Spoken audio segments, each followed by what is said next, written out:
The morning air was crisp, carrying the scent of damp earth and freshly cut grass as Jake jogged along the winding path of Lincoln Park. His golden retriever, Max, bounded ahead, his golden coat shimmering in the soft sunlight. This was their ritual. Early morning runs before the city fully woke. Just the two of them, lost in a rhythm of footsteps and paws against the pavement. Jake had always marveled at Max's energy. The dog never seemed to tire, his enthusiasm for life boundless. But today, something was off. Max lagged behind, his usual eagerness replaced by a sluggish gait. His tail, normally a joyful metronome, hung low. "Hey, buddy, you okay?" Jake slowed, reaching down to ruffle the dog's ears. Max gave a feeble wag, but didn't meet his eyes. The park was quiet except for the distant chatter of dog walkers and the occasional honk from the nearby street.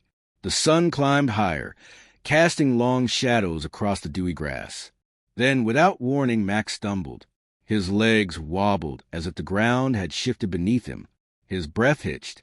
"Max!" The dog let out a strangled whimper before collapsing. Panic surged through Jake. He dropped to his knees, hands searching for any sign of what was wrong. Max's chest rose and fell in uneven spasms. His gums were pale, his tongue slack. A woman jogging nearby stopped, concern flickering across her face. "Is he okay?" I don't know," Jake stammered, his hands trembling as he stroked Max's side. He just collapsed.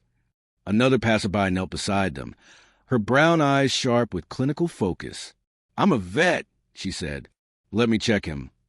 Jake barely registered her words as she felt for a pulse, her fingers pressing firmly against Max's side. A frown creased her forehead. "His heartbeat is irregular," she said.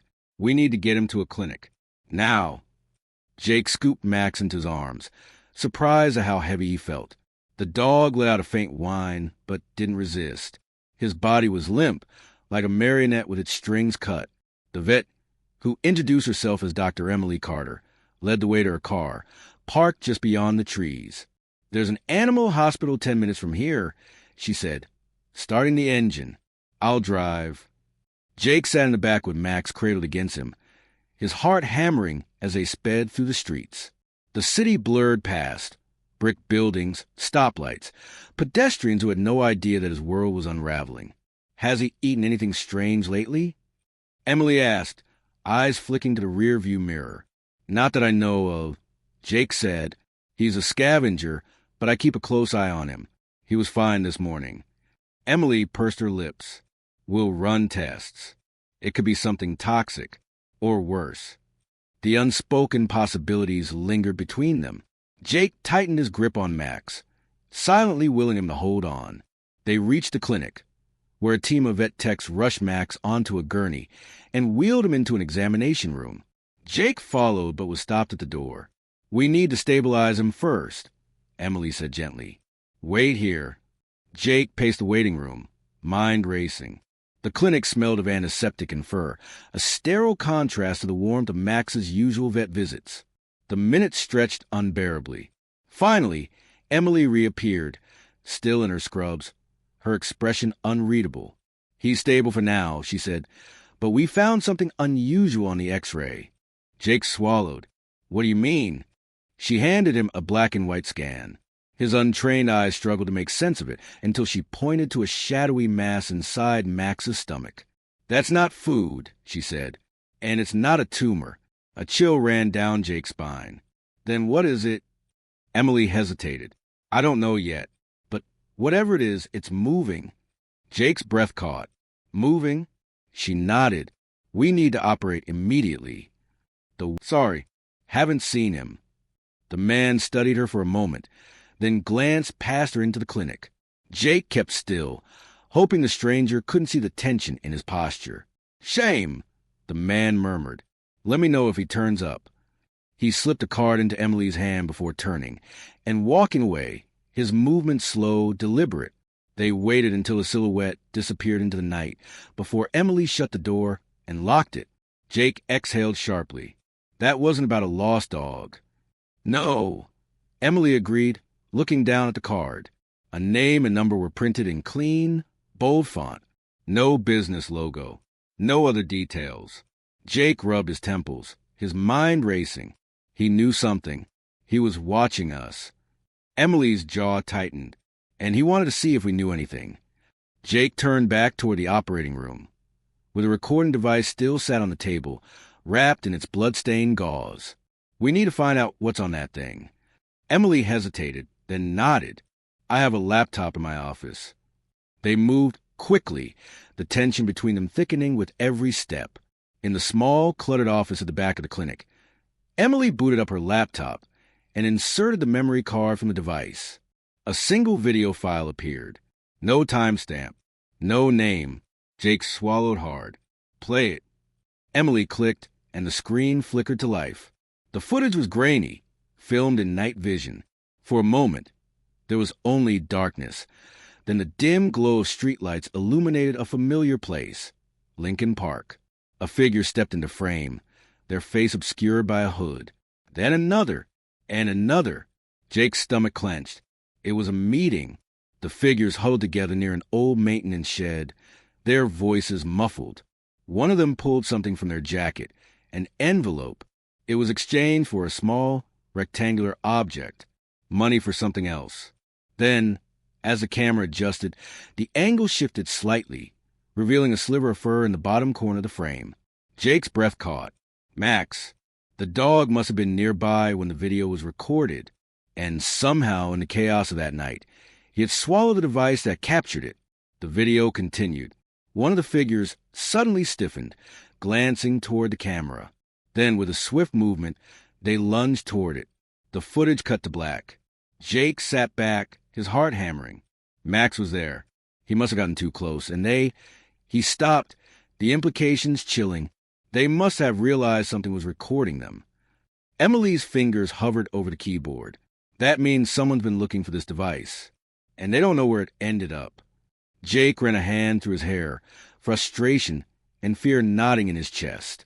And now that Max collapsed, now that we found it, they might be figuring it out. Emily looked at the screen, then back at him. We need to go to the police. Jake nodded, but before either of them could move, the clinic's lights flickered. Then darkness, a power outage, or something else. The silence was suffocating. Then came the unmistakable sound of movement outside. Slow, purposeful footsteps near the back entrance. Emily's eyes met Jake's. They're here. Jake's pulse roared in his ears. He glanced at the door, mind racing. We need to get out. Emily grabbed the laptop, tucking it under her arm. The side door leads to the alley. A crash echoed from the front lobby, glass shattering. No time. They moved fast, slipping through the side door and into the cold night. The alley was empty, dimly lit by a flickering street lamp. Jake held his breath, listening. Footsteps. Close. Emily gestured toward a row of parked cars. We need to lose them. Jake nodded, his muscles tensed. Every instinct screamed at him to run. But before he could take a step, a low growl rumbled beside him. Max. Despite everything, despite the surgery, the exhaustion, the danger, Max stood beside him, hackles raised, his body tense with instinctual protectiveness. Jake's throat tightened. Max, you need to stay back. But the dog didn't move. A figure stepped into the alley. The man from before, on the laptop tightened. We have to lose them before we get to the police station. Jake's mind raced. He could gun it, try to outrun them, but that would only confirm that they had something worth chasing. Instead, he took a sharp right onto a smaller street, then another, weaving through the city in a seemingly aimless pattern. The car behind them mirrored every turn. They're not shaking, Emily said through clenched teeth. Jake's jaw tightened. He spotted a multi-level parking garage up ahead, its dimly lit structure offering cover.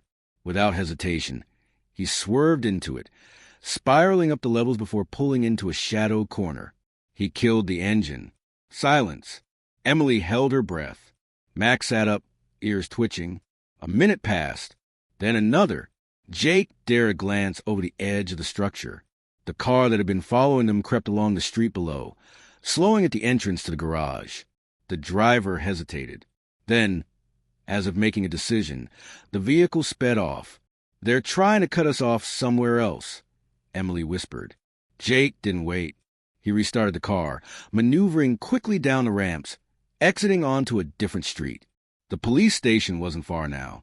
Minutes later, they pulled up outside the station, its sterile fluorescent lights and unspoken promise of safety. Jake barely had time to register his own relief before Emily was already out of the car, laptop clutched to her chest. Inside, the station buzzed with the usual late-night chaos. Officers processing paperwork, suspects in handcuffs muttering curses under their breath. Behind the front desk, a tired-looking officer glanced up. "Help you?" Emily stepped forward. "We have evidence of a crime. Something serious." She placed the laptop on the counter. "We need to speak with someone now." The officer studied them for a long moment, his gaze drifting over their disheveled appearances, the dog at Jake's side, the tension in their shoulders. Something in their expressions must have convinced him, because he nodded and gestured for them to follow him to the back. A detective, a woman in her 40s with sharp eyes and a no-nonsense demeanor, met them in a small interrogation room. She introduced herself as Detective Rowan, then sat down across from them, folding her hands over the table. Start from the beginning. Jake recounted everything: the park, Max collapsing, the surgery, the recording, the men who had followed them. Every word felt heavier than the last. When he finished, Rowan was silent for a long moment. Then she turned the laptop toward her and played the video. The room felt colder as the grainy footage illuminated the screen. The moment the transaction took place, Rowan leaned in slightly. Then, as the camera angle shifted, revealing Max's fur, her expression darkened. "You're telling me this was inside your dog?" Emily nodded. Rowan exhaled. "Jesus." She closed the laptop, rubbing her temple. "You realize what this means?" Jake swallowed. "That Max wasn't supposed to have it.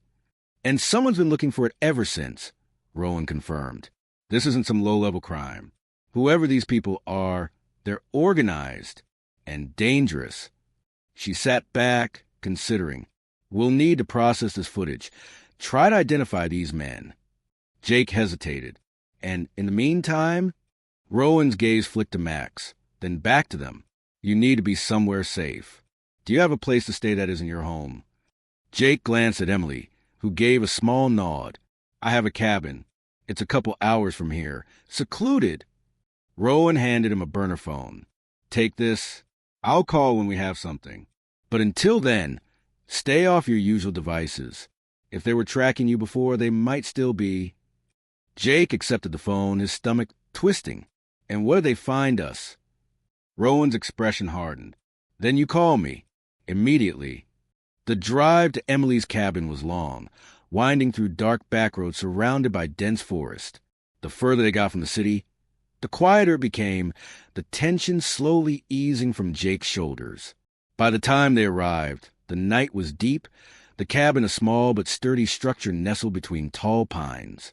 Jake carried Max inside, settling him onto a thick blanket near the fireplace. Emily locked the doors, double-checking every window. Only when they were certain they were alone did they finally exhale. Jake sank onto the couch, rubbing his face. "This is insane." Emily sat beside him, her expression softening. "I know." Max let out a small sigh, his body relaxing for the first time in hours. Jake reached down, running a hand through the dog's fur. "He saved us back there.